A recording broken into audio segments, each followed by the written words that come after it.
नमस्कार दोस्तों, स्वागत है आपका ग्राइंडिंग सक्सेस चैनल पर। आज इस वीडियो में हम हिंदी पढ़ेंगे, जिसमें हम विराम चिन्हों के बारे में पढ़ेंगे। ठीक है, तो देखते हैं विराम चिन्ह। देखिए, विराम चिन्ह क्या है। विराम चिन्ह, विराम का शाब्दिक अर्थ है ठहराव या विश्राम। प्रत्येक भाषा में लिखते समय बीच बीच में कहीं कहीं थोड़ा बहुत रुकना पड़ता है। इस ठहराव को प्रदर्शित करने के लिए कुछ विशेष प्रकार के चिन्हों का प्रयोग करते हैं। इन्हीं चिन्हों को व्याकरण में विराम चिन्ह कहा जाता है। ठीक है, तो इसमें देखते हैं कामता प्रसाद गुरुजी के अनुसार हिंदी भाषा में विराम चिन्हों की संख्या 20 बताई गई है। ठीक है, इस चीज़ को ध्यान रखना है। कामता प्रसाद गुरुजी ने हिंदी भाषा में विराम चिन्हों की संख्या 20 बताई है। हिंदी में प्रयुक्त होने वाले विराम चिन्हों में पूर्ण विराम को छोड़कर सभी विराम चिन्ह अंग्रेजी भाषा से आए हैं। ठीक है, तो हिंदी में प्रयुक्त होने वाले विराम चिन्हों, वो कह रहा है कि जो पूर्ण विराम है इसे छोड़कर बाकी जो अन्य विराम चिन्ह हैं वो सभी अंग्रेजी भाषा से आए हैं। ठीक है, तो इस पॉइंट को आपने याद रखना है। इसमें देख लेते हैं आधुनिक हिंदी व्याकरण में प्रयोग होने वाले विराम चिन्ह। तो देखिए, कुछ महत्वपूर्ण विराम चिन्ह हैं जिनका बार बार प्रयोग होता है। तो इसमें है पूर्ण विराम, जिसे इंग्लिश में फुल स्टॉप कहते हैं। ठीक है, उसके बाद है अर्ध विराम, सेमी कॉलन, अल्प विराम, ठीक है, प्रश्नवाचक चिन्ह, क्वेश्चन मार्क, विस्मयादि बोधक, मार्क ऑफ एक्सक्लेमेशन, ठीक है, योजक चिन्ह, जिसे इंग्लिश में हाइपन भी कहते हैं। ठीक है, उद्धरण चिन्ह, इन्वर्टेड कॉमास, कोष्टक, ब्रैकेट, निर्देशक चिन्ह, डैश, विवरण चिन्ह, साइन ऑफ फॉलोइंग, त्रुटिपूरक चिन्ह, कैरेट, और संक्षेप सूचक चिन्ह, साइन ऑफ एब्रीविएशन। ठीक है, तो इस चीज़ को आपने ध्यान रखना है। अब देख लेते हैं दोस्तों इनके प्रयोग, इनके बारे में थोड़ा विस्तार में समझते हैं।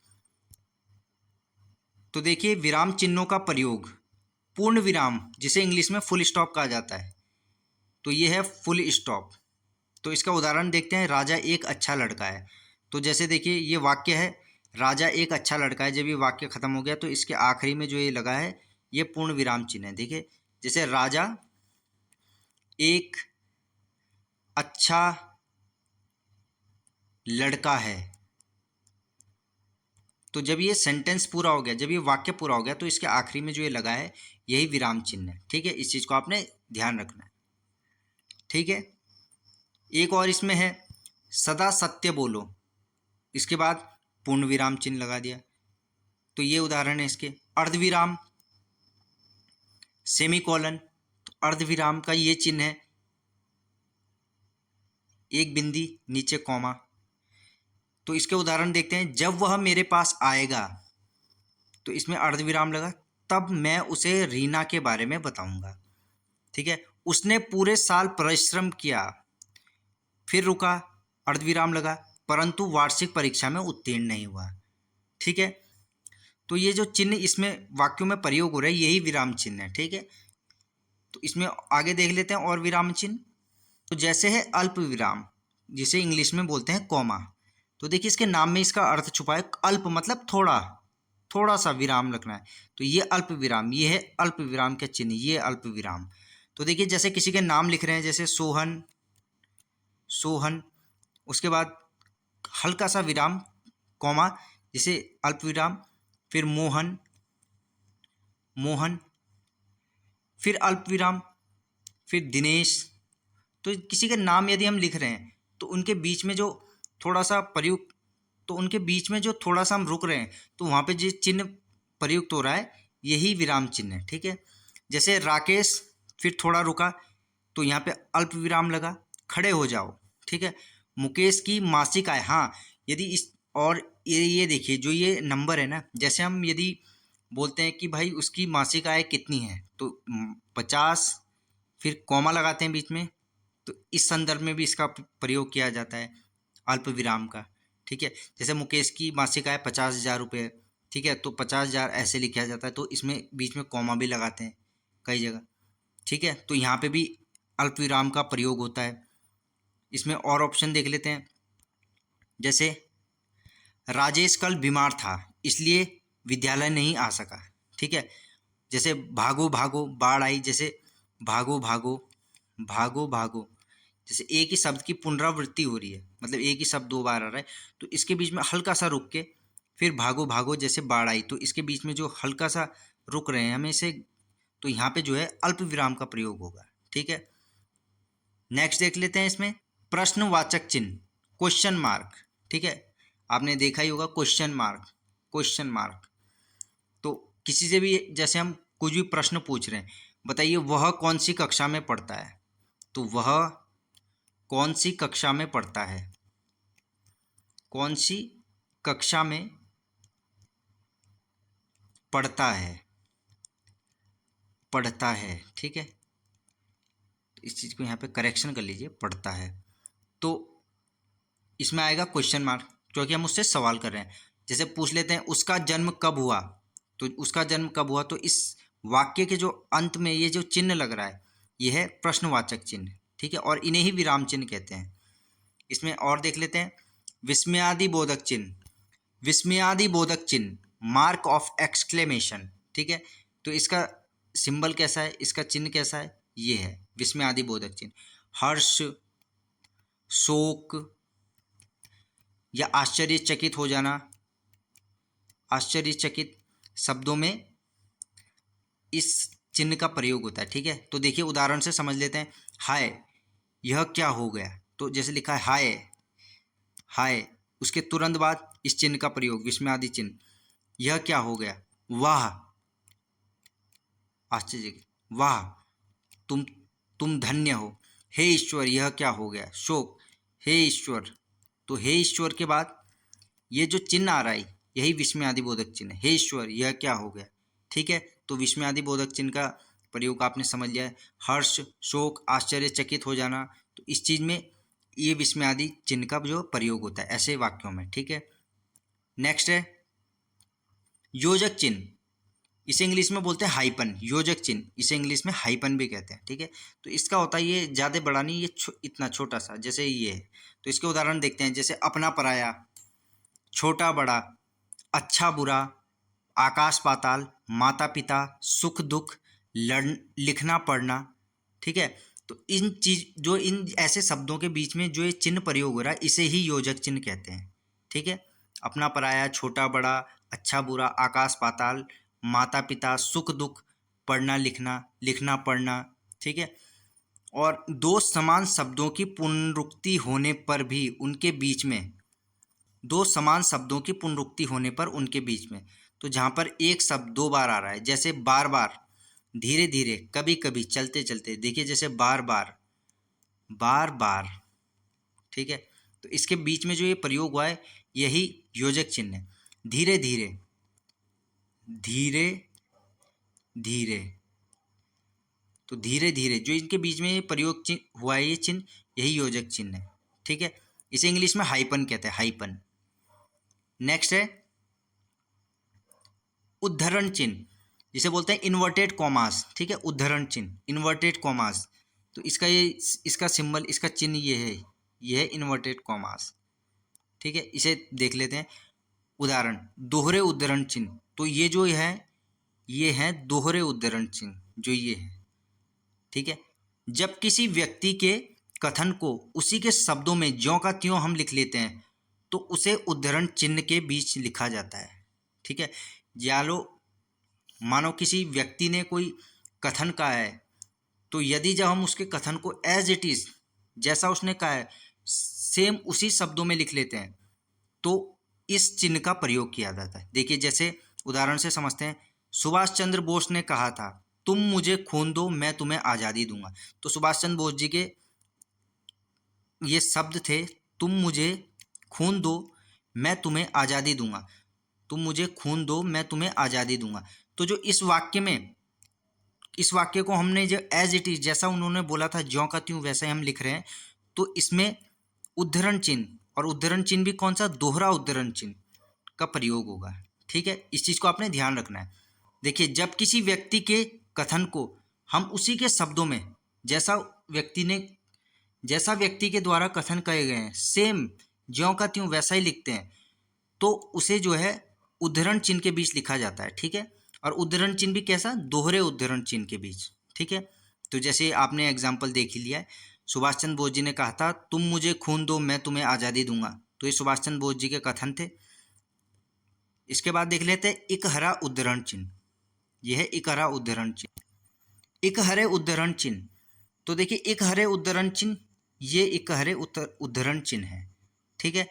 और इनका उपयोग होता कहाँ, इन्हें प्रयोग करते कहाँ पे, इन्हें किसी व्यक्ति के उपनाम के साथ, ठीक है, ये किसी व्यक्ति के उपनाम के साथ प्रयोग किया जाता है। जैसे अयोध्या सिंह उपाध्याय, तो हरिऔध, ठीक है, तो यहाँ पे इकहरे उद्धरण चिन्ह का प्रयोग हुआ है। जैसे सूर्यकांत त्रिपाठी, निराला जी ने कहते हैं ना, तो उपनाम निराला जी, तो यहाँ पे इकहरे उद्धरण चिन्ह का प्रयोग हुआ है इस शब्द के साथ।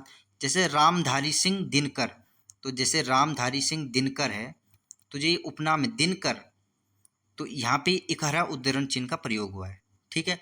तो किसी का उपनाम के साथ, उसके बाद किसी भी पुस्तक हो, कहानी हो, उपन्यास हो, कोई पत्रिका हो, समाचार पत्र इत्यादि के साथ भी इन जो इकहरे उद्धरण चिन्ह है इसका प्रयोग होता है, ठीक है। जैसे गोदान, तो गोदान क्या है, उपन्यास है एक, गोदान एक उपन्यास है। गोदान प्रेमचंद जी का एक सर्वाधिक लोकप्रिय उपन्यास है। तो इस गोदान के साथ जो ये जैसे गोदान, तो इसके साथ जो है इकहरे उद्धरण चिन्ह का प्रयोग हुआ है, ठीक है। अमर उजाला समाचार पत्रिका है, तो अमर उजाला के साथ इकहरे उद्धरण चिन्ह का प्रयोग हुआ है, उसका प्रिय समाचार पत्र है, ठीक है। जैसे अमर उजाला, अमर उजाला, तो अमर उजाला, तो इसके साथ इकहरे उद्धरण चिन्ह का ये प्रयोग हुआ है, ठीक है। नेक्स्ट है कोष्टक, ब्रैकेट। कोष्टक जिसे इंग्लिश में ब्रैकेट कहा जाता है, ठीक है। तो इसका सिंबल कैसा है, तो इसका चिन्ह ये है, इसका साइन ये है, ठीक है। तो इसका प्रयोग कहाँ पे होता है, यह जैसे किसी शब्द को सुस्पष्ट करने के लिए तो इसका प्रयोग किया जाता है। जैसे तो जैसे बच्चों ने म्यूजियम यानी संग्रहालय, तो यहाँ पे म्यूजियम यानी संग्रहालय को कोष्टक में बता दिया कि म्यूजियम मतलब संग्रहालय में विभिन्न वस्तुओं को देखा। मुकेश कल गैर हाजिर अनुपस्थित था, तो ये ऐसे शब्द है जैसे गैर हाजिर, गैर हाजिर, तो ऐसे कुछ शब्द जिन्हें सुस्पष्ट करते हैं तो उन्हें जो लिखते हैं तो कोष्टक के अंदर लिख देते हैं। तो गैर हाजिर का मतलब अनुपस्थित, आगे जो है कोष्टक के अंदर अनुपस्थित लिख दिया, ठीक है। तो गैर हाजिर। और कैसे शब्द है, जैसे उसे उस जैसे व्यक्ति से दूरी बनाई रखनी चाहिए, तो उस जैसा व्यक्ति, तो यहाँ पे वो बता रहा है कि वो कैसा व्यक्ति है, तो जब व्यक्ति के बारे में बताएगा तो उसके आगे लिख देगा जैसे उस जैसा व्यक्ति। देखिए उस जैसे व्यक्ति, उस जैसे यानी उस जैसा व्यक्ति यानी, तो उसके बारे में वो बता रहा है कोष्टक में। व्यभिचारी, वो व्यक्ति कैसा है, व्यभिचारी, व्यभिचारी, ठीक है। उस जैसे व्यक्ति यानी कि कोष्टक में बता दिया उसने, कोष्टक के अंदर लिख के कि व्यभिचारी है, उससे दूरी बनाई रखनी चाहिए, ठीक है। तो ऐसी जगह कोष्टक का प्रयोग होता है, ठीक है, ब्रैकेट का। आगे देखते हैं इसमें निर्देशक चिन्ह। निर्देशक चिन्ह जिसे इंग्लिश में डैश कहा जाता है, ठीक है। तो इसका चिन्ह कैसा है, ये है निर्देशक चिन्ह। और देखिए योजक चिन्ह क्या है, योजक चिन्ह इससे थोड़ा छोटा है, तो आपको कंफ्यूज नहीं होना है डैश में और योजक चिन्ह, निर्देशक चिन्ह और योजक चिन्ह में आपको कंफ्यूज नहीं होना है। तो निर्देशक चिन्ह डैश योजक चिन्ह से बड़ा होता है, ठीक है। तो निर्देशक चिन्ह के जो प्रयोग हैं वो देख लेते हैं। मुकेश ने कहा डैश हमें जनता की सेवा करनी चाहिए, ठीक है। जैसे सीमा ने बताया डैश वह आजकल योगा कर रही है, ठीक है। तो इस जगह निर्देशक चिन्ह का प्रयोग होगा। नेक्स्ट है विवरण चिन्ह। विवरण चिन्ह साइन ऑफ फॉलोइंग। देखिए इसके नाम में इसका अर्थ छुपा है, विवरण, किसी भी चीज़ के विवरण कर रहे हैं, तो इसका जो चिन्ह है ये है इसका चिन्ह, ठीक है। तो इसका उपयोग देख लेते हैं किस जगह ये प्रयोग हो रहा है। जैसे व्यायाम करने के निम्नलिखित फायदे हैं, तो व्यायाम करने के क्या क्या फायदे हैं, तो जैसे ये सेंटेंस हमने लिखा है, वाक्य हमने लिखा व्यायाम करने के निम्नलिखित फायदे हैं, तो इसके जो आखिर में ये विवरण चिन्ह का प्रयोग हो गया। तो आगे हम बताएंगे क्या क्या फायदे हैं। जैसे सुबह जल्दी उठने के फायदे निम्न हैं, तो ठीक है, जैसे सुबह जल्दी उठने के फायदे निम्न हैं, निम्न है के बाद ये लगा है, उसके बाद जो भी फायदे हैं वो लिखे जाएंगे। तो ये विवरण चिन्ह का प्रयोग जगह ऐसी जगह पे होता है, ठीक है। नेक्स्ट है त्रुटिपूरक, जिसे इंग्लिश में बोलते हैं कैरेट। कैरेट, तो ये इसका त्रुटिपूरक का ये सिंबल है, ये साइन है, ये चिन्ह है त्रुटिपूरक का। ठीक है। जब किसी वाक्य को लिखते हुए बीच में कोई शब्द या कोई अंश छूट जा रहा है तो उसके स्थान पर त्रुटिपूरक चिन्ह का प्रयोग करके छूटे हुए शब्द को या अंश को ऊपर लिख देते हैं। ठीक है। तो इसके देखिए उदाहरण देख लेते हैं। जैसे कश्मीर को, तो देखिए जो ये भारत है ना, ये यहाँ पे आएगा भारत। कश्मीर को भारत का स्विट्जरलैंड भी कहा जाता है। तो जैसे मान लो कि हमने ये एक सेंटेंस लिखा, देखिए वह कल घर जाएगा, तो सेंटेंस ये था घर जाएगा। ठीक है। अब इसमें हम इस वाक्य में हम घर लिखना भूल गए, तो इसे कैसे लिखेंगे, वह कल, तो ये त्रुटिपूरक चिन्ह का प्रयोग होगा और घर ये ऐसे लिखा जाएगा। ठीक है। तो इस जगह त्रुटिपूरक चिन्ह का प्रयोग हो जाए। जैसे कश्मीर को यहाँ पे भारत आना था परंतु भूल गए, तो यहाँ पे त्रुटिपूरक चिन्ह लगाया, ऊपर लिखा है भारत। तो कश्मीर को भारत का स्विट्जरलैंड कहा जाता है। ठीक है। तो बीच में यदि कोई शब्द लिखना हम भूल जाए तो वहाँ पे त्रुटिपूरक चिन्ह का प्रयोग कर शब्द को ऊपर लिख देते हैं। तो ऐसी जगहों पे त्रुटिपूरक चिन्ह का जो है प्रयोग होता है। ठीक है। और इसमें आपको ये भी एक याद रखना है, इसमें डायरेक्ट क्वेश्चन बन जाता है, बताइए त्रुटिपूरक चिन्ह को और क्या क्या कहते हैं। तो त्रुटिपूरक चिन्ह को लोप चिन्ह या हंस पद भी कहते हैं, कई बार एग्जाम में आया भी है। नेक्स्ट देख लेते हैं, संक्षेप सूचक चिन्ह, साइन ऑफ एब्रिविएशन। तो देखिए ये हो गया संक्षेप सूचक चिन्ह। ठीक है। इसे जीरो मत समझना, ये संक्षेप सूचक चिन्ह है। ठीक है, ये संक्षेप सूचक चिन्ह है। तो जैसे संक्षेप सूचक चिन्ह का प्रयोग किसी के नाम, पद या अवधि का जो संक्षिप्त रूप लिखना है उसे लिखने के लिए किया जाता है। जैसे डॉक्टर ऑफ फिलॉसफी को संक्षिप्त में पीएचडी कहते हैं। जैसे कहते हैं हम पीएचडी, पीएचडी, तो पीएचडी, तो जो ये डॉक्टर ऑफ फिलॉसफी का संक्षिप्त रूप है पीएचडी, शॉर्ट फॉर्म। ठीक है। वैसे ही जैसे ईस्वी पूर्व है, जैसे ईस्वी पूर्व है, तो ईस्वी पूर्व जैसे ये लिखा है तो ईस्वी पूर्व, तो इसको हम संक्षिप्त में कैसे लिखते हैं, ईस्वी पूर्व, ईस्वी पूर्व, इसके आगे लाघव चिन्ह लगा के। ठीक है। संक्षेप सूचक चिन्ह को ही लाघव चिन्ह भी कहते हैं, इस चीज़ को आपने ध्यान रखना है। संक्षेप सूचक चिन्ह को ही लाघव चिन्ह भी कहते हैं। इसमें आगे देख लेते हैं, जैसे लिखते हैं ना डॉक्टर, डॉक्टर, और इसे संक्षेप में कैसे लिखेंगे, डॉक्टर। ठीक है। संक्षेप सूचक चिन्ह जो है इसे लाघव चिन्ह भी कहते हैं। जो संक्षेप सूचक चिन्ह है ना, इन्हें ही लाघव चिन्ह भी कहते हैं। यही लाघव चिन्ह है, यही संक्षेप सूचक चिन्ह है। संक्षेप सूचक चिन्ह को ही लाघव चिन्ह कहते हैं। ठीक है। तो इस चीज़ को भी आपने याद रखना है। तो ठीक है दोस्तों, ये थे कुछ इंपॉर्टेंट विराम चिन्ह जिन्हें आपने याद रखना है, यहाँ से डायरेक्ट क्वेश्चन बनेंगे। तो मिलते हैं नेक्स्ट वीडियो में। धन्यवाद।